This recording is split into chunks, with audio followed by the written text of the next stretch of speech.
Welcome to news India. आज जो हम टॉपिक कवर करने जा रहे हैं ये है यूएस से। और अगर हम इस टॉपिक की बात करें तो इसके अंदर यूएस की फोर्सेस ने एक बहुत बड़ा क्रैकडाउन किया है जिसमें खालिस्तानी जो ग्रुप्स हैं उनसे रिलेटेड 17 से ज़्यादा व्यक्तियों को अरेस्ट किया है।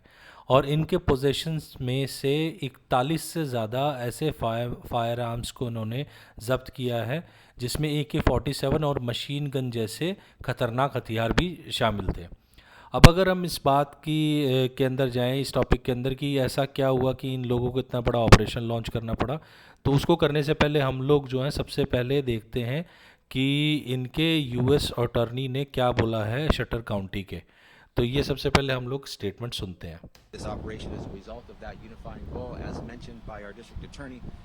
17 members arrested from 2 criminal syndicates, 41 guns that were on our streets that are no longer on our streets and are out of the hands of dangerous individuals. तो इस स्टेटमेंट के अकॉर्डिंग इनके हिसाब से 17 से ज़्यादा ऐसे खतरनाक व्यक्ति थे जिनके पास 41 से ज़्यादा ऐसे हथियार थे जो कि जानलेवा थे, जिनकी वजह से बहुत ज़्यादा इंसिडेंट जो है यूएस के अंदर हो रहे थे गोलीबारी के, जिसकी आगे हम डिस्कस भी करेंगे टॉपिक के अंदर। तो इनका कहना है कि इन्होंने सक्सेसफुली ऐसे हथियारों को जो है वो शटर काउंटी की स्ट्रीट से जो है दूर कर लिया, गलियों से हटवा दिया और इन खतरनाक व्यक्तियों को भी अरेस्ट कर लिया गया है। इन लोगों के अंदर 4 ऐसे व्यक्ति थे जो कि भारत का पासपोर्ट होल्ड करते हैं और बाकी के जो 13 व्यक्ति हैं वो वहीं पैदा हुए हैं, वहीं पर ही बड़े हुए हैं। अब अगर हम इसकी बात करें तो ये जो ऑपरेशन हुआ है इसका नाम था ऑपरेशन ब्रोकन सोर्ड। और इसके अंदर भारत के ओरिजिन के 17 व्यक्तियों को अरेस्ट किए गए हैं कैलिफोर्निया के अंदर, यूनाइटेड स्टेट्स में। और 17 अप्रैल के अंदर से सीरियस वायलेशन के ऐसे इंसिडेंट्स थे नॉर्दर्न पार्ट में उनकी स्टेट के, जो कि इनके द्वारा अंजाम दिए जा रहे थे। और इसके अंदर गुरुद्वारों में होने वाली आपसी लड़ाई से लेके और बहुत सारे मर्डर केसेस तक भी इसके अंदर शामिल है। तो अगर हम बात करें कि इनको किस किस चीज़ के लिए अक्यूज़ किया गया, क्या क्या इनके ऊपर इल्ज़ाम लगाए गए हैं जिन लोगों को अरेस्ट किया है, तो इसके अंदर सबसे पहली चीज़ जो बात करेंगे कि इनमें 2 ऐसे व्यक्ति हैं जो भारत से भागे हुए भगोड़े हैं।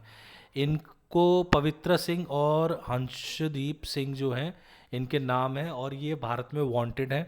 और इनको कहीं ना कहीं जो है बिश्नोई गैंग से और गोल्डी बरार गैंग से जोड़ के देखा जाता है। अब ये जो इंसिडेंट्स हुए हैं सबसे पहले हम इनकी बात कर लें कि ये पिछले 4-5 साल से वहाँ पे बहुत ज़्यादा वायलेंस जो हो रही है उसका वो उसके अंदर क्या इंसिडेंट हुए, तो इसमें हम सिर्फ मेजर इंसिडेंट्स की बात करेंगे। उसके अलावा भी बहुत सारे छोटे मोटे इंसिडेंट जो वहाँ पे लगातार होते ही आ रहे हैं और रिपोर्ट हो रहे हैं। इसमें नवंबर 2018 के अंदर एक परेड निकाली थी, जब नगर कीर्तन होता है सुबह का, उसके अंदर इन लोगों के गैंग्स के आपस में लड़ाई छिड़ गई उस परेड में, जिसमें इन्होंने घूसे लात और तलवारें चला दी, जो कि एक बहुत बड़ा इंसिडेंट है। खुली सड़कों के ऊपर इस तरीके की लड़ाई होती है और यूएस में ये चीज़ आम नहीं है। तो ये चीज़ बहुत बड़े तर्ज पे वहाँ पे रिपोर्ट की गई यूबा सिटी के अंदर।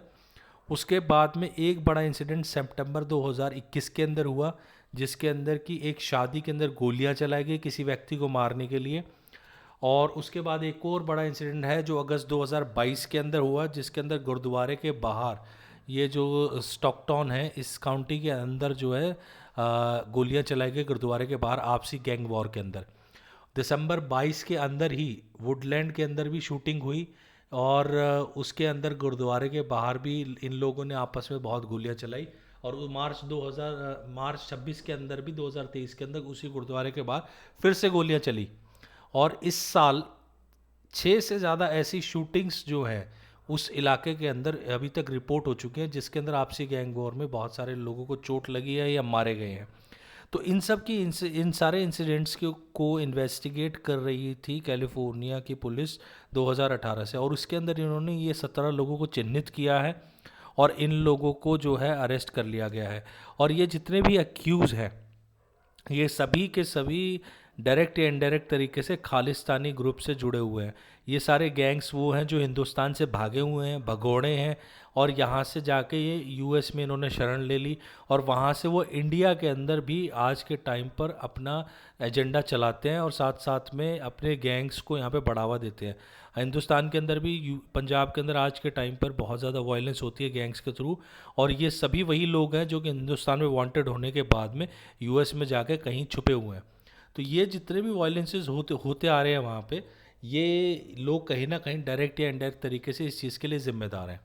अब अगर हम बात करें कि इसके अंदर लोग जो इन्वॉल्व हैं उनका क्या लेना देना है, कौन किधर से है, कैसा है, तो इस सिंडिकेट के दो कनेक्शन, ये पहले एक ही सिंडिकेट होता था, लेकिन अब वहाँ पर ये दो सिंडिकेट हो गए हैं, और ये आपसी लड़ाई इनकी जो है गैंग वॉर की, ये पिछले 4-5 साल के बीच में वहाँ पर लोगों के लिए बहुत परेशानी का इशू बन गई है।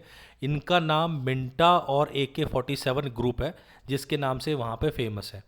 अब अगर हम बात करें जो अरेस्ट हुए लोग हैं, इनको किस किस चीज़ के लिए वहाँ पे अरेस्ट किया गया है, तो इसमें जो पहला पॉइंट है इसके अंदर ये है शाहप्रीत सिंह, और ये हरकीरत सिंह, तीरथ सिंह, पवित्रा सिंह और ये हुशदीप सिंह, जो बिश्नोई गैंग से कनेक्शन रखते हैं। इनको वुडलैंड के अंदर गुरुद्वारे के बाहर जो शूटिंग हुई थी 2022, उसके लिए एक्यूज़ किया गया है और उसके लिए अरेस्ट किया गया है। उसके अलावा करणदीप सिंह और ये प्रदीप सिंह के नाम से व्यक्ति हैं, इनको एक शादी के अंदर एक व्यक्ति को मारने की कोशिश के अंदर अरेस्ट किया गया है। उसके लिए इनको एक्यूज़ किया गया कि इन्होंने वहाँ पे अटेम्प्ट टू मर्डर किया था, और उसी के लिए ही इनको अक्यूज़ करके अरेस्ट किया गया है। उसके अलावा जसकरण सिंह के नाम से एक व्यक्ति, जिसकी पोजेशन से चाइल्ड पोर्नोग्राफी और असॉल्ट वेपन्स मिले हैं। चाइल्ड पोर्नोग्राफी अपने आप में एक बहुत बड़ा अपराध है, साथ ही साथ में असॉल्ट वेपन्स बहुत ख़तरनाक होते हैं, उसके अंदर मशीन गन और बड़े टाइप के वेपन्स आते हैं, तो ये इनके पोजेशन से मिले हैं। और उसके अलावा एक करमबीर गिल है, ये युबा सिटी के अंदर इनको इस शक के बिना पे अरेस्ट किया गया है कि ये इलीगल तरीके से फायर आर्म्स की जो है हथियारों की डील करते हैं। ये अलग अलग कंट्रीज़ के अंदर और यूएस के अंदर भी हथियारों की सप्लाई कराते हैं। तो ये पाकिस्तान, आईएसआई और इंडिया के अंदर जो खतरनाक हथियारों की आज के टाइम पे सप्लाई होती है, इसके अंदर भी इन लोगों की इन्वॉल्वमेंट बताई जाती है।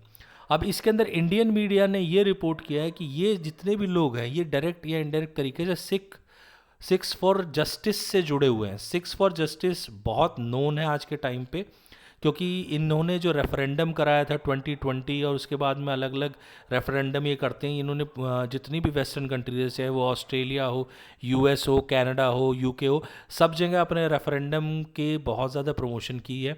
तो जितने भी ग्रुप हैं ये डायरेक्ट या इनडायरेक्ट तरीके से इससे जुड़े हुए हैं, और सब जानते हैं कि सिक्स फॉर जस्टिस जो है ये आईएसआई के इशारे पे काम करता है। तो ये जो ड्रग्स से लेके हथियारों से लेके जो भी इलीगल काम होते हैं, उसमें कहीं ना कहीं इसका नाम लिया जा रहा है कि ये इस सिक्स फॉर जस्टिस से जुड़े हुए ही व्यक्ति हैं, जिनकी ये आपसी गैंग वॉर चल रही है।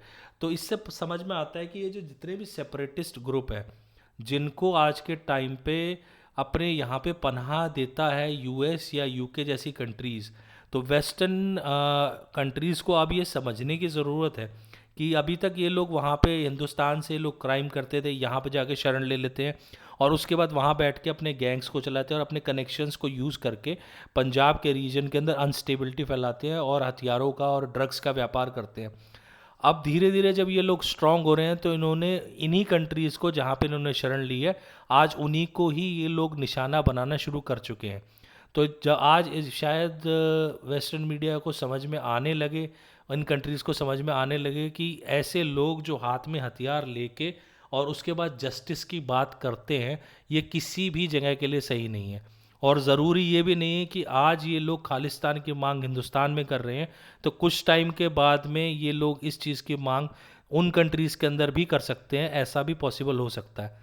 तो ये बड़े कमाल की बात है कि अभी तक जब तक इनके कंट्री के अंदर इन लोगों ने ये काम शुरू नहीं किया था, इन्होंने किसी तरीके का कोई एक्शंस नहीं लिए, और जब आज इन्हीं के ऊपर ये बात पड़ रही है, तो ये उस चीज़ के ऊपर एक्शन ले रहे हैं, इन लोगों को अरेस्ट कर रहे हैं। पर देखने वाली बात होगी क्या अब ये इस चीज़ को कंट्रोल कर सकते हैं, क्योंकि ये सिंडिकेट्स बहुत बड़े हो चुके हैं, और ये इंडिया के अलावा बहुत बड़े लेवल पर इन कंट्रीज़ के अंदर अपना एक वर्चस्व बना चुके हैं। तो इन लोगों को और वेस्टर्न कंट्रीज़ को ये चीज़ समझनी पड़ेगी फ्यूचर के अंदर कि इन लोगों के साथ में किस तरीके से डील किया जाए। और हिंदुस्तान में होने वाली चीज़ों को लेके जितने आराम से ये लोग बोल देते थे कि ये लोग तो अपने इंसाफ के लिए लड़ रहे हैं, तो आज इनके देश में जो हो रहा है उसके ऊपर अब ये लोग क्या कहेंगे इस चीज़ को लेके। पर क्विंट की रिपोर्ट के हिसाब से इनके जो डिस्ट्रिक्ट अटॉर्नी है शटर काउंटी की, जेनिफर, इन्होंने ये बोला है कि इनकी इन्वेस्टिगेशन में अभी तक इनका कोई लिंक नहीं मिला है खालिस्तानी मूवमेंट और खालिस्तानी आइडियोलॉजी के साथ में। तो ये देखने वाली बात है कि इनका इन्फ्लुएंस इतना है सिक्स फॉर जस्टिस का कि इनसे जुड़े हुए लोग जिसको इंडियन मीडिया कवर करती है, और उसमें बहुत सारे ऐसे लोगों के नाम हैं जो इंडिया में वांटेड हैं खालिस्तानी टेरर को फैलाने के लिए हिंदुस्तान में, जो अलग अलग तरीके के अटैक्स करते हैं। इनमें काफ़ी सारे ऐसे लोग भी हैं जो कि हिंदुस्तान में बम ब्लास्ट से भी रिलेटेड लोग हैं। तो ये लोग अभी तक भी ये मानने को तैयार नहीं हैं कि ये लोग खालिस्तानी मूवमेंट से जुड़े हुए लोग हैं, और इस तरह की इनलीगल एक्टिविटीज़ से ही ये पैसा जुटा के अपने प्रोपेगेंडा को फैलाते हैं। तो अब इनको कब समझ में आएगा ये तो भगवान ही जाने, लेकिन फ़िलहाल जो इनका ये हाल है वो हमने रिपोर्ट कर दिया है यहाँ से। उसके अलावा इन लोगों ने वहाँ पर रहते हुए अभी फ़िलहाल कुछ ऐसे इंसिडेंट भी किए हैं जो कि हिंदुस्तान के खिलाफ वहाँ पे कंट्रीज़ में हुआ, और उसके ऊपर वहाँ की गवर्नमेंट ने कोई एक्शन नहीं लिया है। जो अमृतपाल क्रैकडाउन हुआ था उसके बाद में सैन फ्रांसिस्को के अंदर जो इंडियन कॉन्सुलेट है उसके ऊपर भी इन लोगों ने अटैक किया था, तोड़फोड़ की थी वहाँ पे। पंजाब के सीएम जो है भगवंत मान जी, इनकी बेटी यूएस में रहती है, उसके ऊपर डेथ थ्रेट्स दिए हैं, उनको कॉल्स आ रही है वहाँ पे कि आपको जान से मार दिया जाएगा। ये स्वाति मालीवाल हैं, ये रिपोर्टर हैं। तो ये मालीवाल जी ने ये इसको रिपोर्ट किया ट्वीट करके कि ये बहुत ही कायराना हरकत है कि आप एक लड़की को इस तरीके की डेथ थ्रेट्स दे रहे हैं जिसका पॉलिटिक्स से और नॉर्मल किसी भी तरह के एजेंडे से कोई लेना देना नहीं है।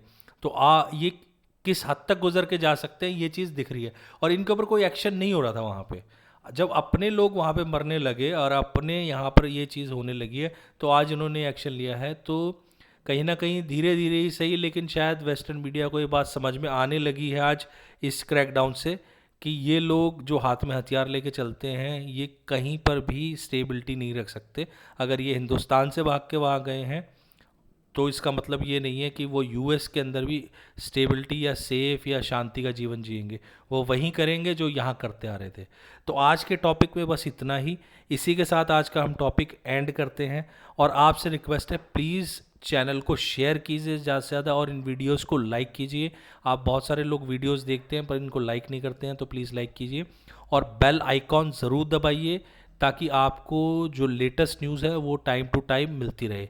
इसी के साथ आज का टॉपिक एंड करते हैं। जय हिंद, जय भारत, बाय बाय।